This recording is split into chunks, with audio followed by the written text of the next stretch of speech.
One thing that separates JavaScript from a lot of programming languages is that JavaScript is a dynamic language. What do I mean by dynamic? Well, we have two types of programming languages: static languages or dynamic languages.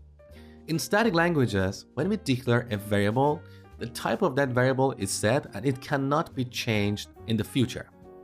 In a dynamic language like JavaScript, the type of a variable can change at runtime. Let's see this in code. So back in the example from the last lecture, we have declared this name variable and we have set that to a string. So the type of name is currently a string, but it can change in the future. Let's take a look. So here in the console, we can execute some JavaScript code. We have this type of operator, and with that, we can check the type of a variable. So after that, we add the name of the variable, in this case, our name variable. So note that the type of name is a string. Now, if we reassign name to a different value, like a number, and check its type, look, the type is now changed to a number. This is what we call a dynamic language. So unlike static languages, the type of these variables will be determined at runtime based on the values that we assign to them. Now let's take a look at a few more examples of the type of operator. And by the way, note that type of is another reserved keyword, so you cannot have a variable called type of. So we can clear the console by pressing Ctrl and L. So now let's take a look at type of age. It's a number. Now if we change age to a floating point number, and I know it doesn't make sense, but let's just stick to this for this example, 30.1.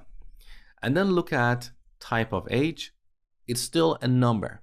So in JavaScript, unlike other programming languages, we don't have two kinds of numbers. We don't have floating point numbers and integers. All numbers are of type number.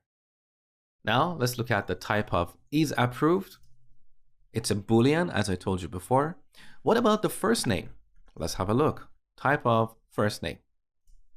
It's undefined. And that's funny because the value of this variable is undefined, but its type is also undefined. What does this mean? Well, earlier I told you that we have two categories of types. We have primitives or value types and reference types. In the primitive types category, we have strings, numbers, booleans, undefined, and null. So undefined is actually a type, but is also a value.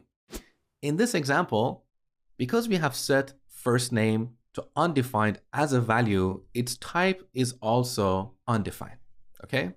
Now, what about selected color? Let's have a look. So type of selected color. The type of this variable is an object. What is an object? That's the topic for the next lecture.